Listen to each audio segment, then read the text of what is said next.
This should work. Let's try this. I've never heard that, but that's the origin of cap. I'm going to look this up. I'm going to look. Right. We have to follow. Yeah. We have to have. Be true to yourself. You don't have. And when I came back, the place was a mess. So I knew I was a mess. Deep in here now. It's incredible. I love it. Me That's too. good. Yeah. That's good. And applying the recovery out there.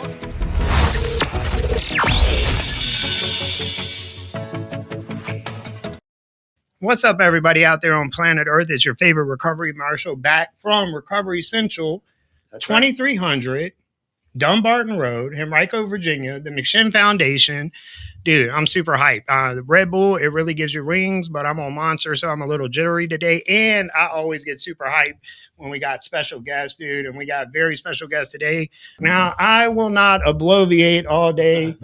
I do have a special guest. He's somewhat of a star in some points. They did a documentary or a movie. It was called Anonymous People.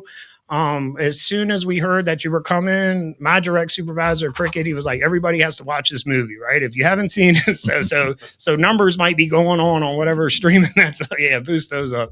Do you get residual checks? Yeah, it's none of my business, but do you? Yeah. Oh, heck no, yeah. I'm not getting Let's boost some numbers. Let's boost some numbers up. I get for another me. day clean. Yeah, man. But I'm not gonna. I don't want to tell your story for you, man. It's been his voice is gonna sound a lot better on the microphone. That's why I'm trying to take up my time. Also, this is my first time back since I've chipped my tooth. If everybody can see it, so I was a little camera shy at first, but I just want to tell y'all that I didn't do it in some kind of a soft fashion at all. I was lifting 120-pound dumbbells. And, my arms gave out. Ooh. And, all right, I'm working an honest program. I was helping somebody clean out the back of their truck. And I smacked myself with a shovel. But anyways, I'm going to get it fixed because open enrollment just happened in January and the insurance is kicking in. So I'm good to go. There you go. Yeah, man. But without further ado, man, I want to introduce y'all to Dr. Johnson, right? That's the way he wants it. And man, that sounds professional too, Dr. Johnson. Man. They got a lot of good and exciting stuff. I met with them before the show and the things that they're doing in their community, man, and just like we were just saying, man, if you can just reach one person, I mean, what's the ripple effect? And the way y'all were talking, the staff that y'all have and the people that you are able to reach through these services, it sounded very exciting to me, man. But I'm gonna let you introduce yourself, Dr. Johnson. Tell us a little bit about yourself. Sure. I'm a person in long-term recovery, which means I haven't used drugs or alcohol in over 37 years. I'm also the founder and president of Detroit Recovery Project, and we're a nonprofit organization that really started off as a peer-led, peer-ran, peer-driven organization and became an actual independent nonprofit in 2001. I'm sorry. We started in 2001, but we became an independent nonprofit organization in 2004 because we were looking at the numbers in our community. We saw that we had very high rates of recidivism, people returning from prison and jail on a daily basis, going into environments that really wasn't conducive to living a productive criminal-free life. Yeah. And we had an average of about 15,000 people who were going through Detroit treatment system per day. And we saw that 80% of those people were actively returning to active drug use on a daily basis. And that was really the catalyst for developing and building what's known as the Detroit Recovery Project. We wanted to have a safety net in the Detroit community. So when people leave treatment, people leave prison and jail, there's a place where they can connect with people who look like them, who share some of the same experiences, and provide more meaningful services that's community oriented, because we know that historically a lot of resources have been placed into residential settings and things like that. But people recover, they get it in the herd. Yeah. And so the herd is not always in the treatment setting. It's actually in the community. And so for me, I'm excited to be here today with our Chief Financial Officer, Joni Recker, and our Vice President Youth Services, Susan Gardner, because we are now looking to explore and expand and develop and build programs that target the younger population, Yeah. that 18 to 24. We know that's the population that generally fall between the cracks. That's the population where you grown, but you still don't have nothing. Yeah. And don't have a lot of direction, and in some cases don't have no support. And so we're looking to really build a meaningful, productive program that can help that population that's experiencing opioid use disorder. You know, we're in a big city. Detroit is a big city. Our state is a big state. We average 2 million just in our county alone, Wayne County, and we have um, a dozen counties in our state. Yeah, man, that's a lot to unpack there, and that's and because judicial is part of my story too, and so a person that's just incarcerated for usually like consequences of their disorder, theft or possession or stuff like that, and sometimes there's like moderate to medium sentences for this, Mm-hmm. so you lock a person up, you warehouse them, and then when they're released, and I can remember, and it's been a while since I've been to prison, but it was like $30 and they took you to the bus station, and inside you're thinking, I want to make a plan, but you're not in planning mode. Usually like a plan of mine would consist of something like, I'm going to get a job and get an apartment. You know what I mean? Like I have no license, no resource, no idea what to do, but I'm going to try it on my own. So like a facility like yours where somebody can come and get some reentry services from the ground up, and particularly focusing on substance abuse disorder. Yeah. Man, what a blessing, dude. There's a lot to unpack there too. 37 years in recovery, man. Was it a peer-to-peer based ran kind of situation that you went through? What did you do? Absolutely not. But here we go. It was inspired by my probation officer. Yeah. After kind of being a fugitive from a facility, and coupled with some of those dudes, I had ran off with the package. Yeah. And it was a series. My kind of guy right there. It was a series of events. Yeah. I remember one day I did disclose to my probation officer because I really didn't have nowhere else to go. And I told him I needed some help, and I needed help bad. And I was 18 years old at the time, and at that particular moment, he personally transported me to a residential treatment program. Right, like a 28-day type situation. So in 1987, it was 14 days. Oh, really? Oh, man. And I completed a 14-day program, and my therapist recommended I do long-term treatment. Yeah. And so I went from doing it 14 days to 120 days. Yeah. I went in July 13th, came out December 8th, 1988. And then I went from long-term treatment to recovery housing. I lived in a building. We had a building which was a old funeral home building that was converted to an all-men's recovery facility where we averaged about 55 men living in one house. Yeah, man. And I used to live in a room. The room was probably slightly bigger than this with about 10 beds. Yeah, man. And I can tell you a lot of stories about the guys. And this was the good old days when everybody was smoking cigarettes everywhere. We didn't have the tobacco laws.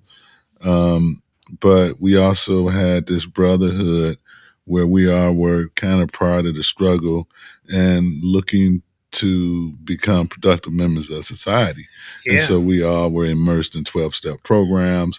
We started doing all types of activities like sober parties and things to keep people together, to keep that camaraderie. Yeah. And I think the more we began to do that, I think in a way we were building a herd. Yeah.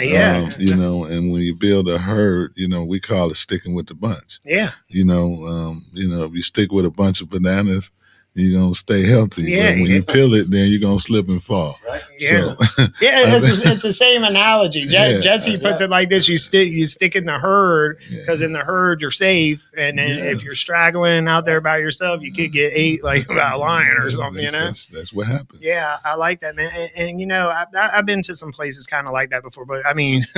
Bro, you were way more advanced than me at 18 years old, Oh, yeah. because like I was just, man, the humility too to ask your probation officer for some help, because man, that's one thing I always struggle with. Like it was always help, like if it was like a situation I needed to get out of or something like that. Which you had that was too. a situation I needed to get out of. Yeah. I could never could sit still long enough, Well, like I had that. my mother house had got shot up. Yeah, and she told me you had a lot of motivation. I wasn't no longer allowed to our family home, so I had a healthy amount of intrinsic motivation. Yeah, to want to get off the streets of Detroit. Yeah, I can see that. Man. And when he's describing the places like this, I do remember. I mean, some people. I'm not gonna say like people are spoiled now because when you're taking those first steps, no matter what you're doing, it's a difficult situation, Mm-hmm. But I can remember like in the early '90s and the '90s, I used opiates. I was a heroin addict. Okay, and there wasn't just a lot. There was like some 28 days. I can remember like Rubicon.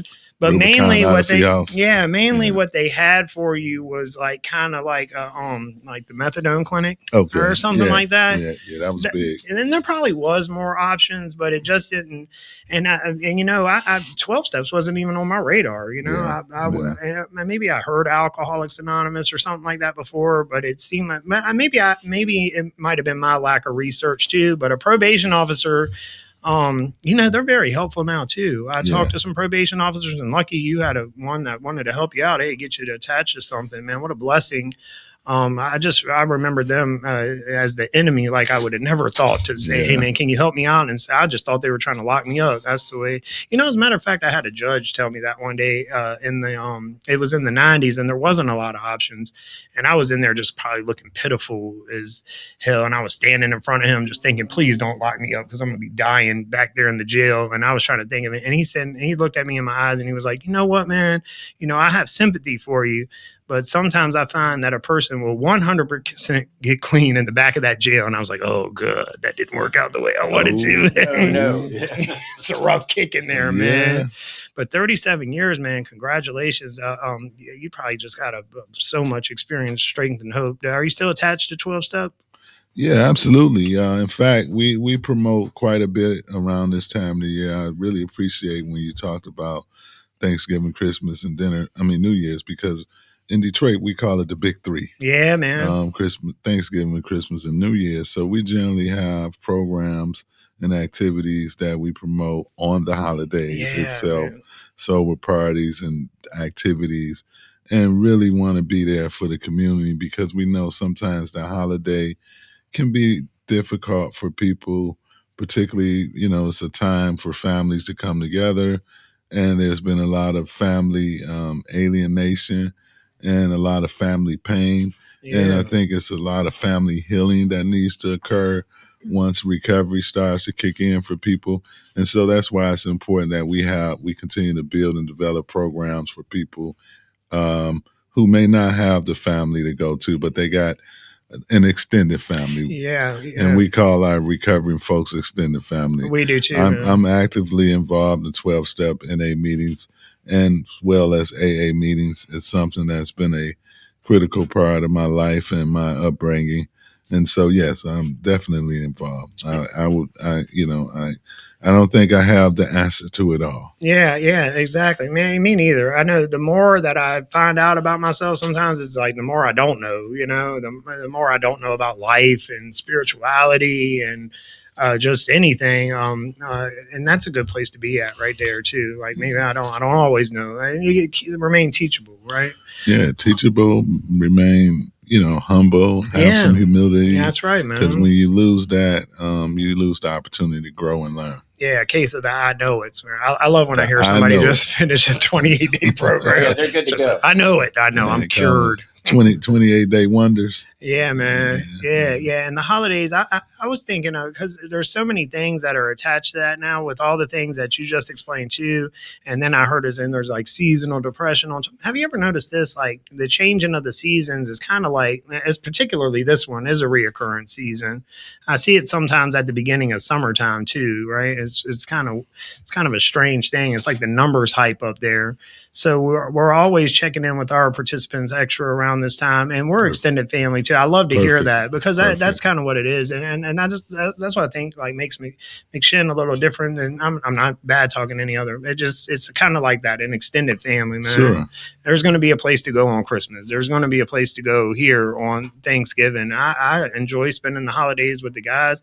I enjoy visiting our incarcerated population too, because I was thinking the times when I was incarcerated, I'd be like, well, it's just another day, but it really wasn't. You know, you're separated from the family.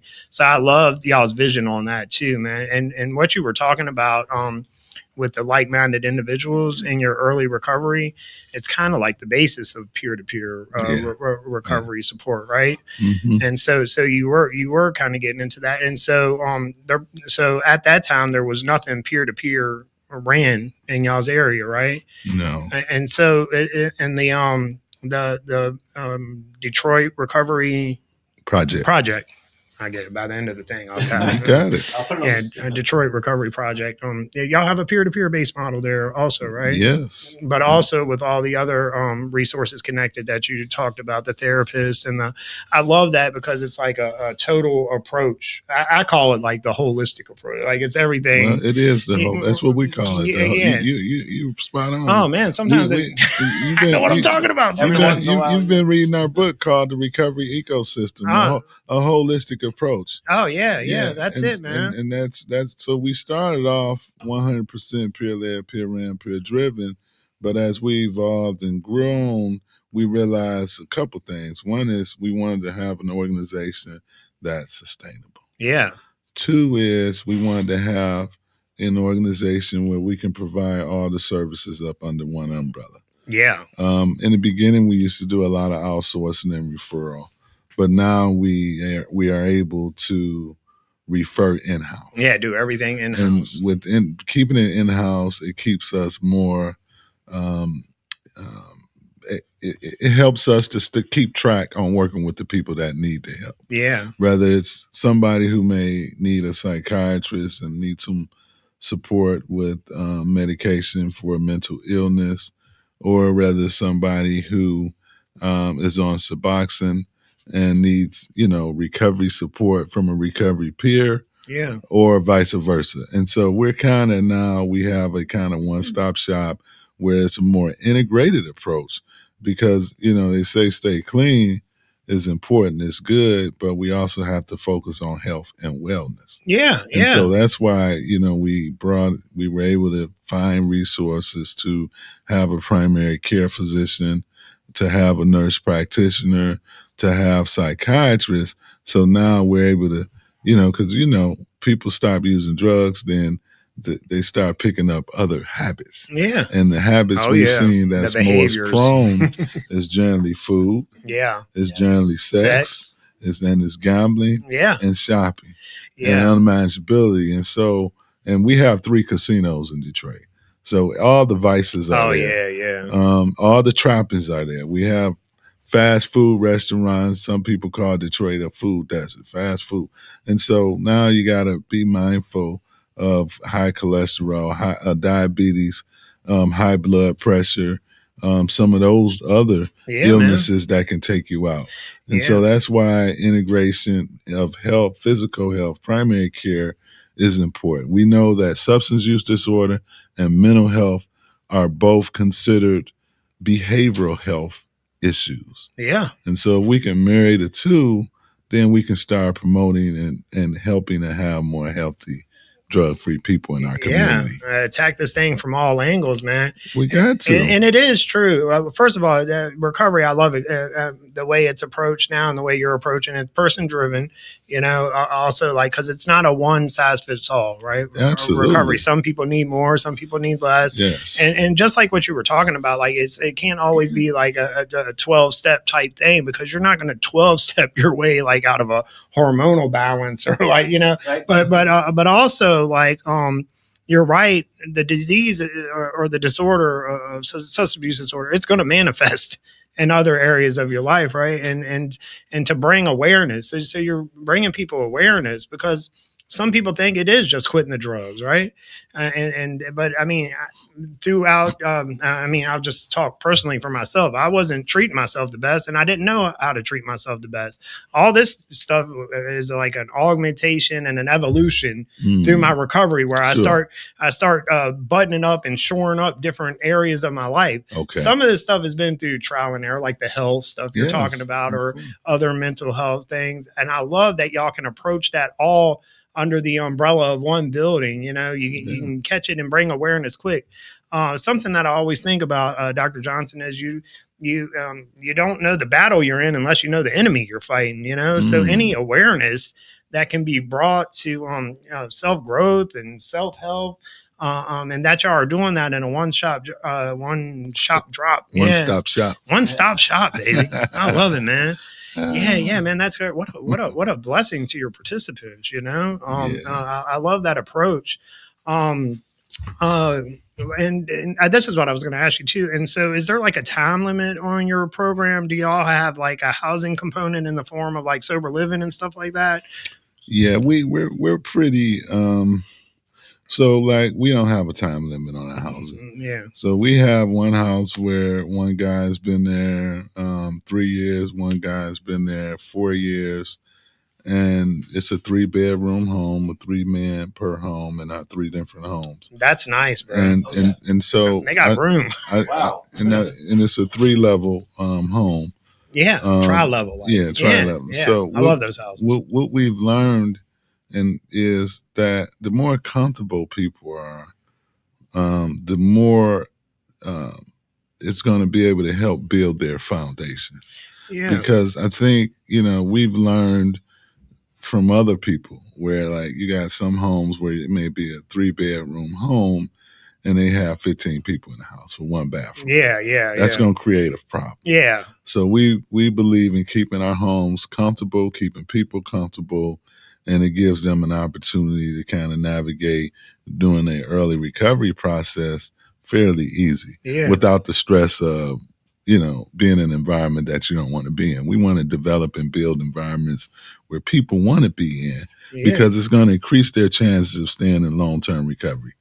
And so that's really a major part of Detroit Recovery Project goal. How do we keep people in long-term recovery, and how do we keep people criminal-free and help them to become productive citizens of society? Yeah, I love that, the no time limit, and that's really awesome. 3 people in a house, man. Yeah, that you're able to do that. That is amazing, man. And I think we charge $300-400 a month rent or something very nominal. Yeah. And we realize that part of our business doesn't necessarily make money, but it does save lives. Yeah, and I love the vision, because we have no time limit either. And in my mind, and I'm sure everybody thinks like this that works here. When a person finally is going to transition out of like a sober living situation into their own place, you want them foundationally grounded in their recovery, button up everything they need to button up, and have balance between recovery and work and family, and to have a safe place to live while you're navigating those tricky waters. Right. And then you want a person to have a significant amount of money to save up. We used to say $2,000, but when I moved out of a sober living, that was first and last month's rent. Right. I'm starting telling our participants, hey man, try to save $5 and have fun, but don't spend it up too much, because when you get out and you get on your own, and then you realize you need a trash can and a damn broom, and as the money starts going out the closet. So I love your vision on that, man. Yeah, thank you. Yeah, thank and it's always close to my heart when a person that is judicially involved or leaving incarceration has somewhere to go to get some services, man. I love that because that's just a tricky place to be. And I can remember in early recovery, it's easy to give up. You know, you start facing adversity and you're just like, man, when is it even worth it? You know, is it even worth it to try? Not knowing that just a few more steps and you're going to get there. So to have a place in Michigan, Detroit that you can go to and have a safe place and get treated for all the facets of this disorder. And like you mentioned, there are many of them. It manifests in different places. And you're right, man. Start learning how to live a healthy, balanced life. I mean, what a blessing for the population up there, man. And I've seen just where a safe place like that to go just increases the value of a community, man. Yeah, and I like you use the word community, you know, because I think at the end of the day, it's all it has to be a community approach to really making a difference in people's lives, because we still faced with a lot of stigmatization that happens in communities, and you know, not to mention the family problems and community norms that are present. And so make we have to develop and build new community norms, which is helping people help themselves in the community where they live and where they choose to live. Yeah. And making sure that we have that environment that's non-judgmental. Making sure we have staff that are bringing empathy into the lives of the people that we serve. Because a lot of times, like you said, it's easy to give up when you don't feel like you have nobody in your life that's truly concerned about your well-being. Yeah. And so that's that's the manifestation, and how the disease of addiction just continues to feed itself and causes people to be more self-destructive. Yeah. But if we can start providing that empathy and helping people identify that there's some resiliency inside of them and they can change the trajectory of their life, then we can start, you know, making a difference. We're building and promoting hope. Yeah, man. Well said, man. And a lot of times, just through the way you live during active addiction and stuff like that, people just don't see the value in themselves, not knowing the ripple effect that they could have on all the people around them, man. And that's what I love about recovery, man. Absolutely. Yeah, 100%. I mean, it's addiction. People are actively using. They're walking through life in a dark space. Yeah. And nobody can do much other than judge them for what they're doing, versus people like us who are building and helping them to come out of darkness. That's right. I love that, and that's what I love about the peer-to-peer model, or like a 12-step. I mean, just lights at the end of the tunnel. Yeah, and if they can just get drawn toward. Did you hear the story about the man in the hole? Yeah. Another addict had to help him out, man. And then the addict tell them the beginning of it. Now don't give them go ahead. pieces You tell it. You tell it because I'm. You didn't already slipped up. All right, go ahead. Tell it. Tell it for our viewers. And it'll sound better coming out of that silky voice of yours, bro. Like give it to us. So the man at the bottom of the hole that was about 50 feet deep was screaming and hollering, he needs help. Yeah. I need help. And then a preacher walks by, looks in the hole, and said, I'll help you. The preacher writes out a scripture, and he puts it in the hole, and the man reads the scripture, John 3:15, and then the preacher leaves, and the man is still stuck in the hole, and he's still screaming and hollering. And then the psychiatrist walks by, and the psychiatrist looks down and say, I'll write something that can help you. And he writes a prescription for him. And he puts the prescription in the hole, and the man is reading the prescription, and he's still hollering, I need help. And then guess who walks by? Who? Yours truly. A recovering brother walks by and say, hold on, man, I'm going to help you. And 5 seconds later, the recovering brother is now in the hole with the man. And he said, well, damn, we both stuck in this hole. He said, yeah, but I know a way out. I know a way out. And so he walked them out that hole, and they both started recovering together forever. And so I think just having, it's magical, it's spiritual when people come together and bring their true honest self to help somebody. Yeah, and you know what? I think this is, and this is, I don't know if this is true for you. It probably is, but I mean, if it's true for me, this is kind of universal. Sometimes, when you've been pulled out of that dark hole, you know, and the darkness that you've been in, and that's exactly what it is. It's like a veil over your eyes for years, and you're on the merry-go-round. It's one day, whenever you know the Most High and His ultimate wisdom, or the awareness brought by somebody other, or whatever it is that snaps you out of that for that moment where you can see the light in somebody else, or for some reason have some kind of perception change, where you really want to change your life, and then all of a sudden you know it's possible, right? And you start your recovery journey. It's almost like, maybe I should just speak for myself here. It was like almost inherent in me to want to do that for somebody else, right? I didn't know if it would happen, if I could make it happen the same way that it happened for me or whatever, but I was willing to throw my hat in the ring because it was just so much sweeter on this side. Yeah, and I think depending on how, you know, you've been exposed and what you've learned, I know for me, when I found recovery, part of that process, that journey was, I remember prior to that, I was crying to God about I needed some help.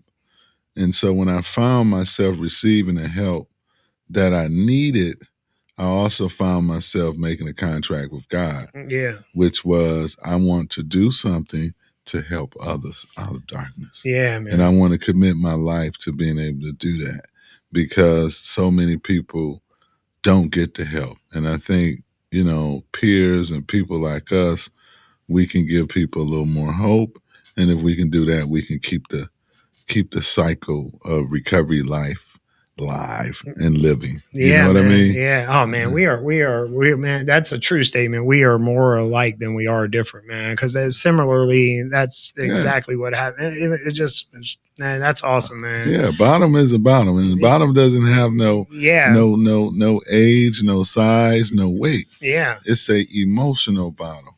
That's a spiritual bottom. That's right. It's that darkness that you talked about you can relate to. Yeah. And the moment we can start, you know, helping people turn that around and providing that light, providing that ray of hope, then we can start making a difference in people's lives. Yeah, isn't it something when you see the light come on in somebody's eyes too, man? It's a lot of people that work in this building, they love that moment, you know? Yes. When that aha moment. Yeah, when you see a person just come in, they're just detoxing, just the worst of life had to offer them, and then just like a few weeks, a month in. See the transformation. Yeah, I mean, you know, I've been a part and affiliated with, you know, the the Schindler Foundation, McShin Foundation for 18 plus years. Yeah, man. And so watching John and Carol and the founders evolve and develop and build this organization has always inspired us in Detroit. And that's why we wanted to come out here and see some of the incredible work that you all are doing and seeing how we can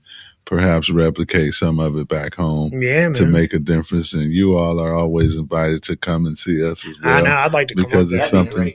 Yeah, I think you know, Detroit is a cool city, man. Yeah. I actually have my social security number comes from up there, 363. Yeah. I think I was born in Lansing, Michigan. Oh, you was born in the state capital. Yeah. And I remember like a goat incident. I don't know. It was weird. I was very young, 3 years up there. Okay. So I remember, and then I had some family that was up there too, and they used to talk about how the winters got so cold that the lakes would freeze over and they would drive their cars down and hit them.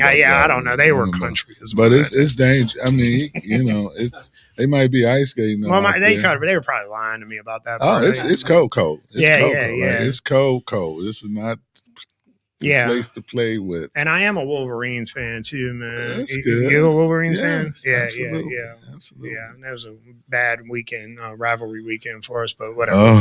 Whatever. There's always next year. That's what I got to say, man. It's a bad week for the coach. Yeah, man.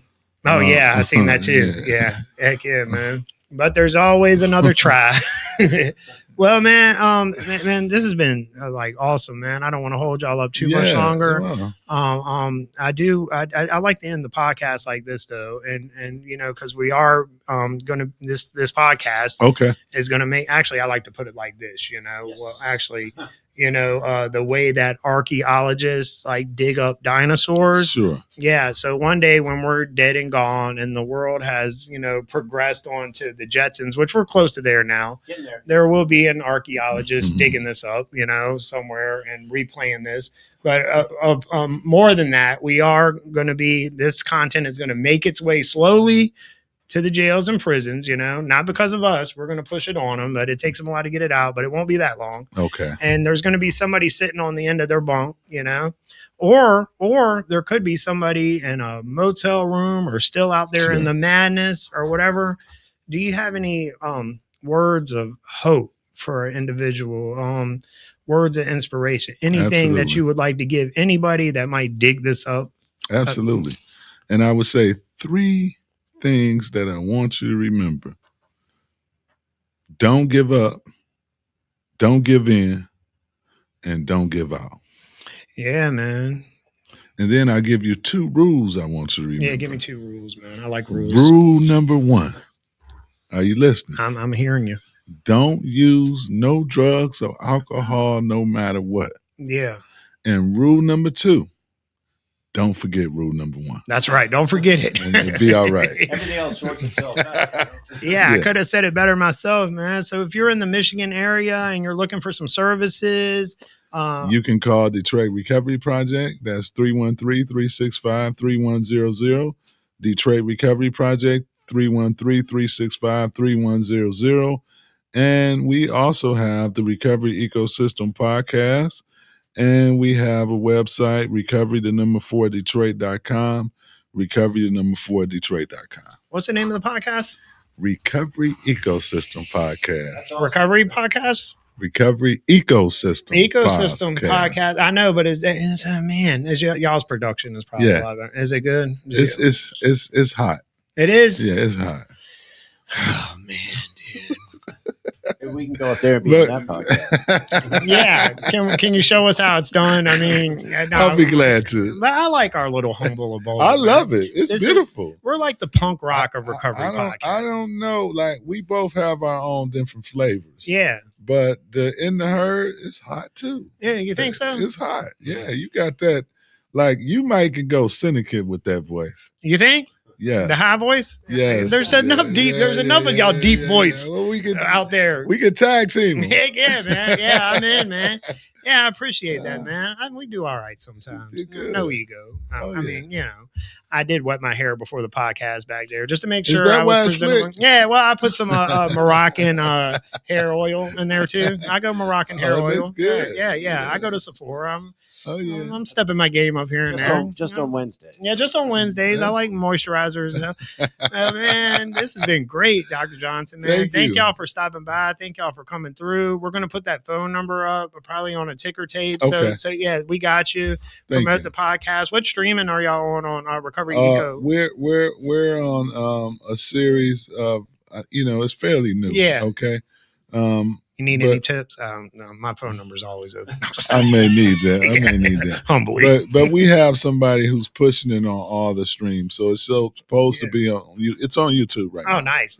Well, And I think we're going to be on Audible and some other streams, from my understanding. I don't know all the actual streams, but that's all in the works. yeah, well, y'all, anybody that's subscribed of ours, go over and check that out, man. I'm sure it's awesome. Give them a like and a subscribe and a follow and all the good things, man. Because no matter what it is, and I've never heard it, but if it's recovery related, I want to hear it. Let's push this out in the world. Yeah. Let's get the word out, Yes. So we definitely support that here. I love that, man. Any vehicle that gets this message to somebody's ears that needs to hear it, I'm all for. I support that 100% fully. So you got a new follower here, no doubt about it. Okay. And I look forward to seeing some of y'all's content, and then y'all can like and subscribe ours too. You Of know course, what I of mean? course. One. Yeah, Like helping say another, less. all that stuff. You know.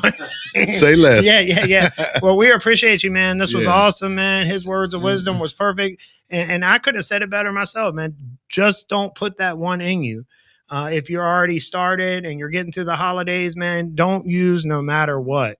Just as long as you don't awaken that dragon, man, you have a chance at just a wonderful life, man. I can say that personally. Steve can say that personally. Dr. Johnson can say that personally. Yes. Hey, the grass is greener over here. Yeah. Right. The light shines brighter, man, and there's it's just possible for everybody. If we're all created equal, we're all blades of grass. If it was possible for me, if it was possible for Dr. Johnson, Yes. if it was possible for Steve, then it's definitely possible for y'all out there, man. Amen. And until next time, man, y'all stay healthy. Y'all get through the holidays, and hey, enjoy them. You know, if you're in a recovery organization, you know, like Dr. Johnson was saying, you got a new family, you got an extended family. You know, lean on what you got. Be grateful for what you got right in this moment. Don't think about the past. Don't get too far in the future. Just stay right there in the present, man, and you're going to make it through. All right, we love you. Peace. Peace.